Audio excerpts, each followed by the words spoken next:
हमारे साथ स्टूडियोज़ में मेहमान भी इस वक्त यहाँ पर मौजूद हैं। प्रोफेसर आसिफ शमीम साहब, जो कि एक इकोनॉमिस्ट हैं, एक निजी यूनिवर्सिटी से आपकी वाबस्तगी है और बहुत सारे तालीमी इदारों के साथ आपकी माजी में वाबस्तगी रही है। इस वक्त मौका बजट का है हमारा और बजट के हवाले से ख़ास तौर पे रोज़ाना की बुनियाद पर गुफ्तगू हो रही है। मुश्किल बातें हैं लेकिन समझना वक्त की ज़रूरत है, इसलिए बात कर आज ज़रूर की जाएगी। एक दफ़ा फिर डॉक्टर साहब को वेलकम करूंगा। डॉक्टर साहब, पहले तो बहुत शुक्रिया कि आप प्रोग्राम में तशरीफ़ लाए। उसके बाद बिला ताख़ीर सवाल एक ही है, सबसे ये पूछा जा रहा है कि आपकी क्या तवक्कुआत हैं बजट के हवाले से, आपकी क्या एक्सपेक्टेशंस हैं आने वाले बजट के हवाले से।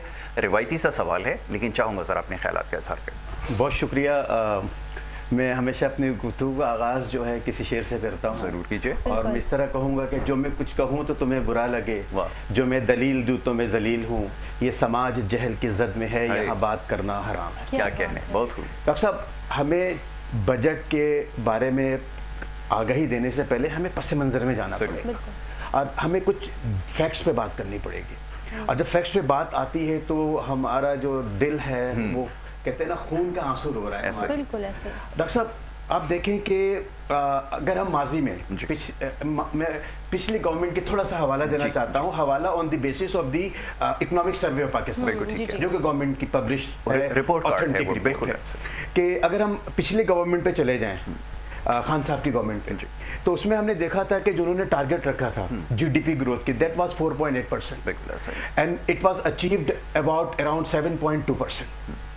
ठीक है, इसमें अगर आप सर्विस सेक्टर को देखें, कंट्रीब्यूशन जो होती है हमारी, एग्रीकल्चर सेक्टर को देखें या हमारे इंडस्ट्रियल सेक्टर्स को देखें, तो इन तीनों सेक्टर्स में ग्रोथ नजर आई थी जो कि एवरेज टारगेट से ज्यादा हुआ था। ठीक है, एग्रीकल्चर में 3.5% टारगेट रखा था, it was achieve 4.4%। Industrial sector के 6.6% टारगेट था, 7.2% हुआ था। इसी तरह से सर्विस सेक्टर में भी इनकी ग्रोथ नजर आई थी और ऑन एन एवरेज जो ग्रोथ हुई थी 4.8 से टारगेटेड थे और 6% से ज्यादा अचीव हुआ था। तो ये तो इस मौजूदा गवर्नमेंट ने भी इस बात को तस्लीम किया है। सिनेरियो मुख्तलिफ था डेफिनेटली। मैं वेरिएबल्स के ऊपर भी बात करूंगा कि उस वक्त और इस वक्त, क्योंकि वो एक ऐसे फेज के अंदर थे। मैं सिर्फ स्लाइटली चीज इसलिए ऐड करूंगा तो कि बैलेंस हो जाए। कि मुझे ऐसा लगता है कि कोविड की वजह से एक बहुत बड़ी अपॉर्चुनिटी हमारे पास आई थी जिसको हमने ग्रास्प किया था, वगरना पास्ट गवर्नमेंट के अंदर जैसे ही उन्होंने चार्ज लिया था, first time in the history of this country हमारी जीडीपी नेगेटिव में गई थी। बिल्कुल सही। वो तो देखिए, इम्पैक्ट तो कोविड का इम्पैक्ट तो पूरी दुनिया पे आया था। पूरी दुनिया पे मोर देन $8 ट्रिलियन का लॉस हुआ। बट हमारे लिए हमारी इकोनॉमी तो फिर भी सस्टेन की थी। दुनिया की इकोनॉमी तो बुरी तरह तबाह हुई थी। $8 ट्रिलियन की जो है ना मिनिमम लॉस था ड्यू टू द कोविड। तो ये तो एक है फैक्टर, इसको मान एग्री करते हैं। लेकिन इवन देन पाकिस्तान की परफॉर्मेंस ड्यूरिंग दी कोविड, जिस तरह से हमारे जो मैनेजमेंट जो भी थे, हमारे अरबाब इख्तियार, उन्होंने बहुत अच्छी तरह से लेके चला। अब मसला आता है कि आने वाले बजट, आने वाले बजट के हवाले से जब यासिर साहब बात करते हैं तो हमें कुछ फैक्ट्स देखना पड़ेगा कि एग्जिस्टिंग सूरत हाल पाकिस्तान में क्या है और पाकिस्तान में एक जो माइंड सेट है फिस्कल पॉलिसी के हवाले से, टैक्स के हवाले से। मेरी परसेप्शन ये है कि पाकिस्तान में जो टैक्स का जो निज़ाम है वो एंटी ग्रोथ मॉडल है। ये ग्रोथ मॉडल है ही नहीं। हमारी प्रायोरिटी क्या है? ग्रोथ और टैक्स। तो मौजूदा गवर्नमेंट या माजी में भी लोगों की प्रायोरिटी रही है टैक्स लगा दो।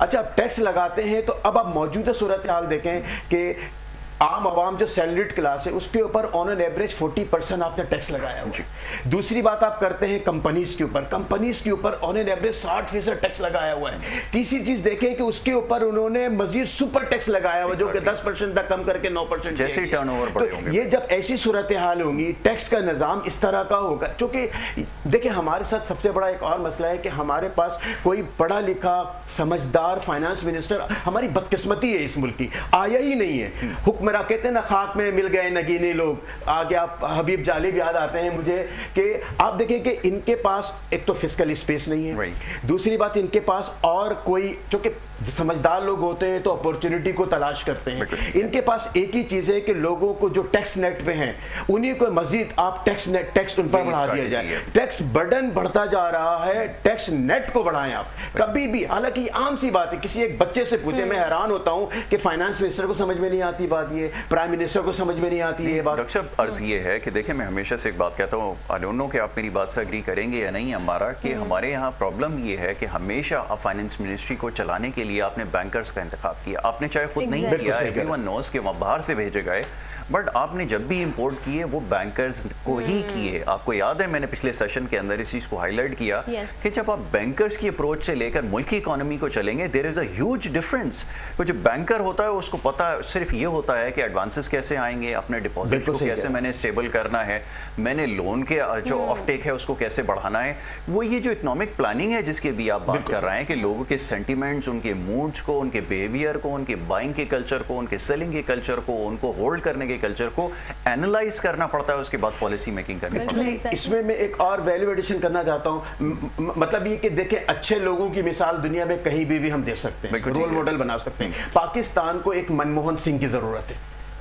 मैं आपको जितना पढ़ा लिखा काबिल समझदार, जिसने इंडिया को कहां से कहां पहुंचा दिया, वो हमारे इंडिया के क्या ताल्लुकात है सबको पता है। मैं कुछ पैरामीटर में बात नहीं कर रहा हूं। जिस तरह से इंडिया में all India tax payer association बना हुआ है, वो उनके मिनिस्टर्स की मर्जी के बगैर किसी भी तरह की टैक्स में तरमीम कर ही नहीं सकते। हम तो ये होता है कि रात को सोते हैं, सुबह उठते हैं तो हम पर एक टैक्स का अंबार होता है। अचानक देखिए टैक्स से मतलब ये कि जो पेट्रोल पे जो लेवल लगाया हुआ इन्होंने, मार्च में आप देखें ईरान जो अमेरिका जंग हुआ, उसके नतीजे में विद इन फ्यू डेज हमारे पास 15 दिन का, मिनिस्टर कह रहे हैं आके टीवी पे कि हमारे पास 15 दिन का स्टॉक है, ठीक है। और अगले ही दिन आप जो है पेट्रोल पे लेवल लगा देते हैं और 100 अरब रुपए का फायदा उठा के चले गए। कहां से गया? गरीबों के जेब से गया। किसकी जेब में गया? वो जो हमारे पास इलीट है, रूलिंग इलीट। पाकिस्तान की बदकिस्मती पता क्या है? ये जो रूलिंग इलीट्स है ना, ये नेशनल इंटरेस्ट को कॉम्प्रोमाइज करते हैं पर्सनल इंटरेस्ट में। दुनिया की एक मिसाल दूंगा कि दुनिया की जो रूलिंग इलीट्स है, दुनिया की रूलिंग इलीट ने सोचा कि दुनिया पे किस तरह से रूल किया जाए,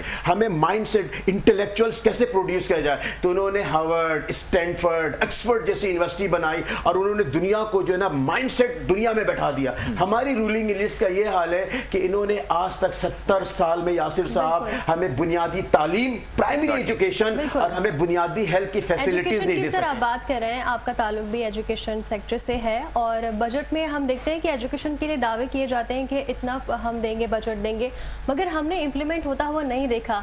ऑन दी अदर साइड अगर हम दूसरे मुल्कों की बात करें और ये बहुत बड़े वेस्टर्न कल्चर की बात नहीं करें, हम छोटे ममालिक की ही बात कर लेते हैं। फॉर एग्जांपल हम बात करते हैं सिंगापुर की।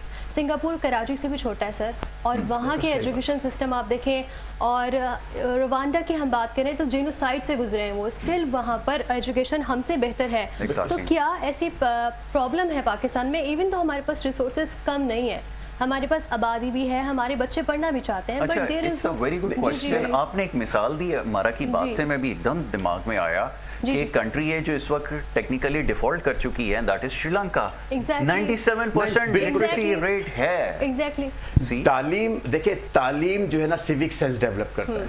मसला ये आती है कि प्रायोरिटी क्या है। प्रायोरिटीज क्यों? प्रायोरिटी देखिए, हमारी गवर्नमेंट की प्रायोरिटी जो होती है सिर्फ एक ही प्रायोरिटी होती है कि मुल्क को चलाने के लिए एक जगह से लोन लो, एक जगह पे करो, मुल्क को चलाते रहो और अपने मफाद को हासिल करते तो मुल्क को हमने इसमें फंसा दिया है, तो तालीम उधर कहाँ जाएंगे? बिल्कुल, जिन मुल्कों में भी तालीम का अगर फुकदान रहा है, देखिए तालीम वो बेस है जो रिसर्च फैसिलिटीज, इनोवेशन, इन्वेंशन तालीम की वजह से होती है। दुनिया में जितने भी मुल्क आज जो दावे कर रहे हैं, टेक्नोलॉजी के बेसिस पे दावे कर रहे हैं, जो आगे तरक्की कर रहे हैं, उन्होंने ज्यादातर जो अपना फंड, मैंने अभी आपको बताया कि जो दुनिया के रूलिंग एलिट्स हैं, उन्होंने यही सोचा जो दुनिया पे रूल करने के लिए यासिर साहब सबसे बुनियादी चीजें तालीम, एजुकेशन। मैं हैरान होता हूं यासिर साहब, 25% रिबेट थे एजुकेशन जो रिसर्चर एंड प्रोफेसर्स के ऊपर। इस गवर्नमेंट की प्रायोरिटी देखें कि इसका मतलब इनकी तालीम प्रायोरिटी है ही नहीं। इन्होंने क्या किया कि रिसर्चर और जो प्रोफेसर्स थे वो जो 25% रिबेट था उनको वापस ले लिया। तो मैं आपके चैनल के तवज्जो से ये बात पहुंचाना चाहता हूं मौजूदा गवर्नमेंट को, खुदारा ये जो 25% रिबेट वापस किया, अगर आप इस मुल्क से मुखलिस हैं, आप चाहते हैं कि इस मुल्क में तालीम की बोलबाला हो और ये मुल्क आगे तरक्की करे, तो वो रिबेट्स को आप वापस करें और लोगों को फैसिलिटेट करें। ये वो मुल्क है यासिर साहब जहां पे 2,75,00,000 बच्चे तालीम से महरूम हैं, उनके पास बुनियादी तालीम नहीं है। तो जब आप अपने बच्चों के साथ इस तरह सलूक करेंगे तो आप मुस्तकबिल के बारे में कैसे सोच सकते हैं कि आगे हम जिनसे बोरो करते हैं, ये उन्होंने कंडीशन लगाई है कि आप अपनी जो टोटल जीडीपी है उसका 2% जो है वो हेल्थ और एजुकेशन पे खर्च करेंगे, लेकिन अनफॉर्चुनेटली वो हमारी कंसिडरेशन में है ही नहीं। मैं आपको मिसाल देके समझाता हूँ कि लाहौर के अंदर एक प्रोजेक्ट चल रहा था, वो ऑरेंज लाइन का प्रोजेक्ट चल रहा था, और उसमें जब फंड्स की शॉर्टेजेस हुई तो आप क्या गैस कर सकते हैं कि कहां से फंड्स को विड्रॉ किया गया था? एजुकेशन से पैसे विड्रॉ करके आप उसके ऊपर लगाए। मैं Exactly. ये आप हमारी देखें ना, priority एचईसी के पास फंड नहीं है, एचईसी के पैसे आप कट कर रहे हैं, तालीम के पैसे कट कर रहे हैं, तो ये चीजें जब तक आपकी प्रायोरिटी में रहेगी।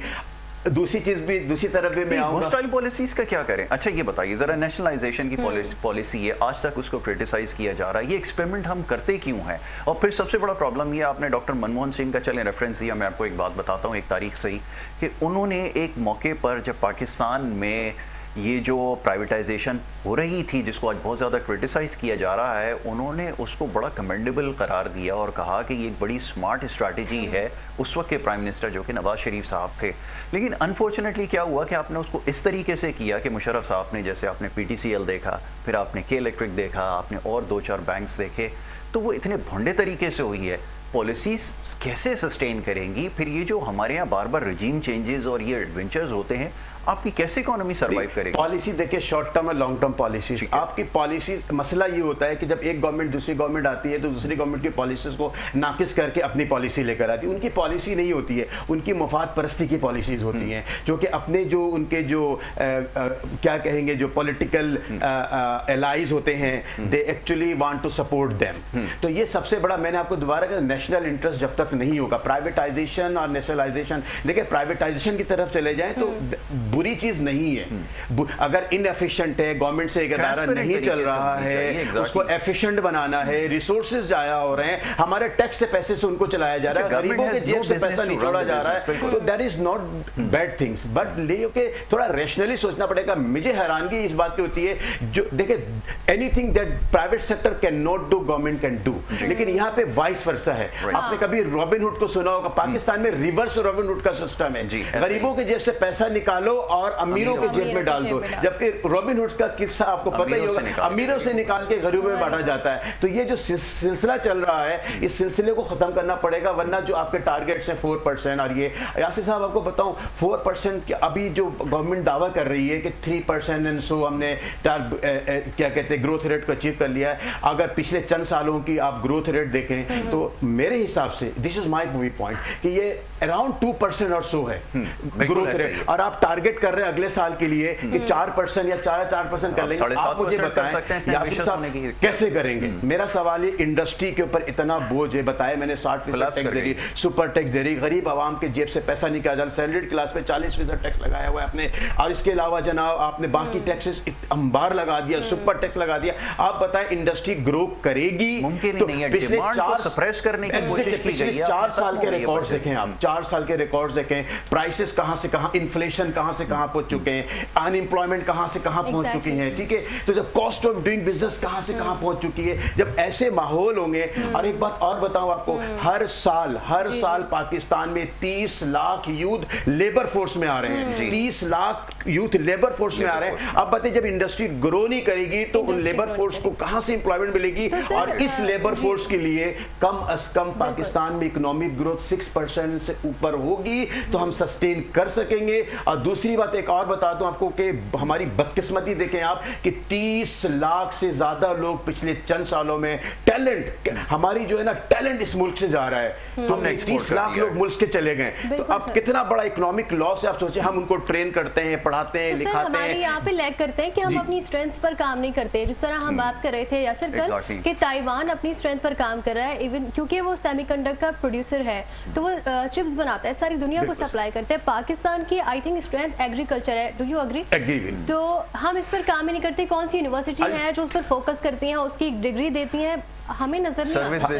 सर्विस बेस्ड इकोनॉमी है, ये रियल ग्रोथ सर्विस से कभी नहीं आएगी। हमें इंडस्ट्री और एग्रीकल्चर पे फोकस करना पड़ेगा, ये रियल ग्रोथ इस पे डिपेंड करती है। और डेफिनेटली हमारी बैकबोन जो एग्रीकल्चर है, 80s का पाकिस्तान, यासिर साहब, हम वी वर द एग्रीकल्चर, हमारी एग्रीरियन इकोनॉमी थी, और 80s में हम we were the fastest growing economy in the developing. But China और साउथ कोरिया से हमारी इकोनॉमी ज्यादा थी, अच्छी थी, हमारी परफॉर्मेंस, हमारी GDP per capita south Korea और चाइना से अच्छी थी। अच्छा, हमारा पोटेंशियल, मैं उस वक्त भी ये लिखा करता था कि पाकिस्तान का पोटेंशियल इतना है कि ये 6% की ग्रोथ जस्टिफाइड नहीं है, इसका पोटेंशियल बहुत ज्यादा है। जो इतनी बड़ी कंज्यूमर मार्केट को, जहां इतनी बड़ी कंजम्पशन हो, 6% की ग्रोथ अगर आप अचीव कर भी लेते हैं, which is next to impossible right now, but still it's not good enough.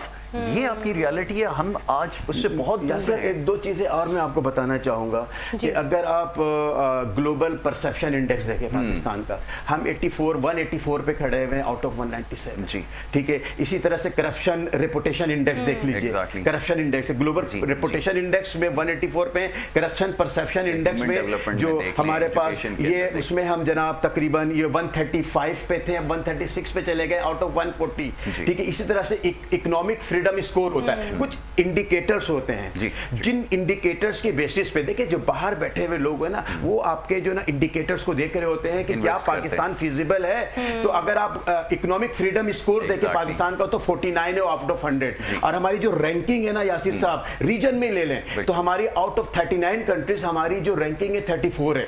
तो इसके अलावा एक और चीज, पॉलिटिकल स्टेबिलिटी इंडेक्स, ये कुछ पैरामीटर्स बता रहा हूं जो दुनिया देख रही होती है। दुनिया बेवकूफ नहीं है, दुनिया इन पैरामीटर्स को देखने के बाद आपके मुल्क में आती है। मैं भी कहीं जाता हूं, किसी इलाके में भी जाता हूं तो देखता हूं कि हालात सही है, लॉयर, तब मैं वहां पे एसेस करता हूं। और ये जो पॉलिटिकल स्टेबिलिटी इंडेक्स है ना, उसकी रेंज होती है +2.5 से -2.5।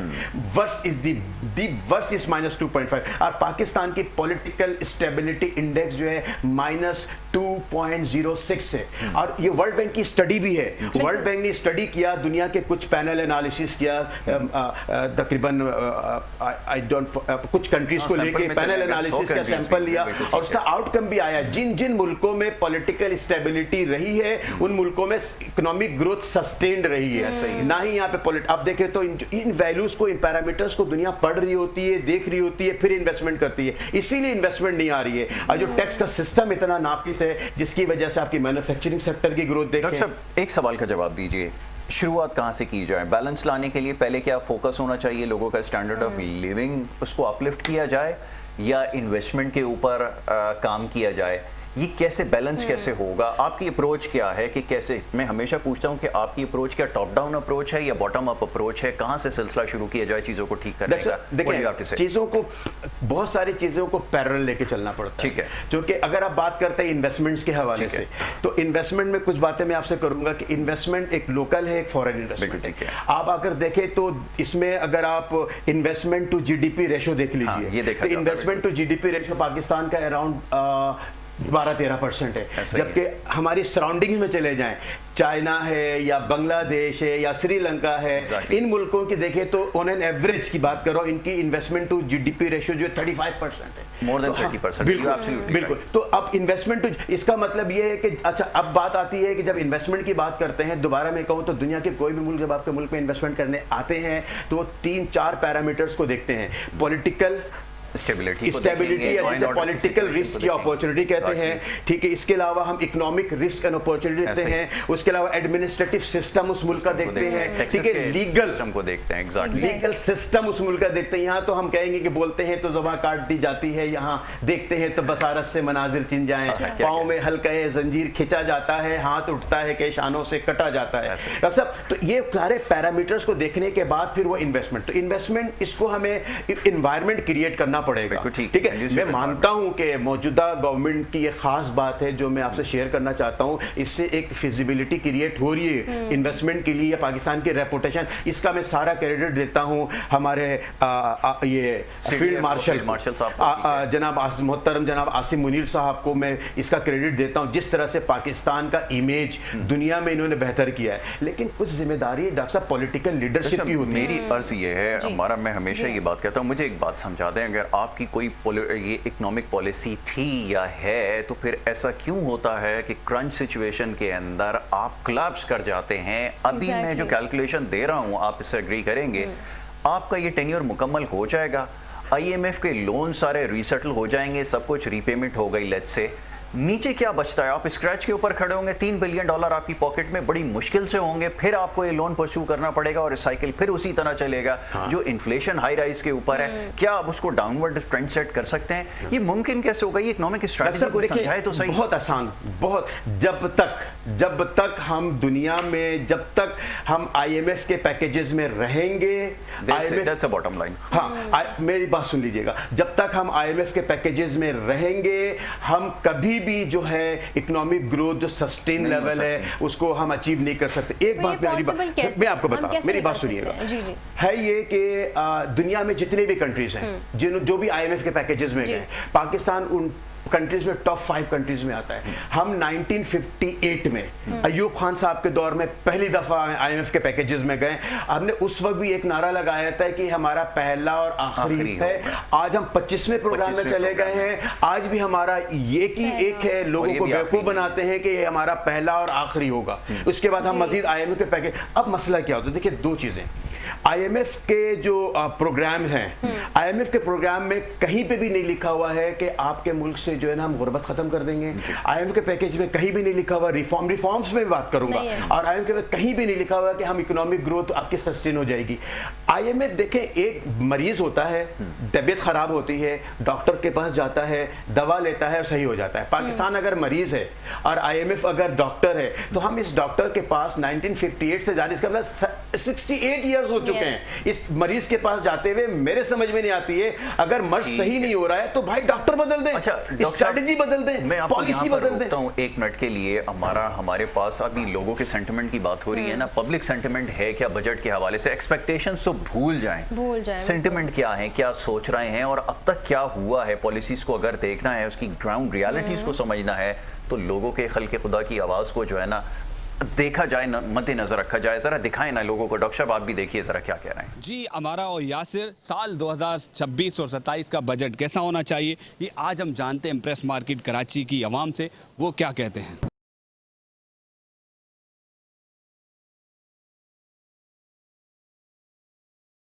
गरीब के लिए तो डीजल पेट्रोल जब सस्ता होगा तो हर चीज़ सस्ता होगा। जब डीजल और पेट्रोल सस्ता नहीं होगा तो कोई चीज़ सस्ता नहीं होगा। टैक्स जो है वो बड़ी बड़ी इंडस्ट्रियाँ होती हैं, जैसे कि बहुत बड़े बड़े कारोबार होते हैं, उस पर लगाया जाए। छोटे आदमी जो टैक्स पे करते हैं वो भी करते हैं, लेकिन बहुत सी चीज़ें ऐसी हैं जिस पर टैक्स लगा के गवर्नमेंट आवाम को फ़ायदा दे, वो ज़्यादा अच्छा रहता है। जो गरीब के इस्तेमाल की चीज़ें हैं, जो गरीब आवाम इस्तेमाल करती है, वो सारी चीज़ें सस्ती करनी चाहिए।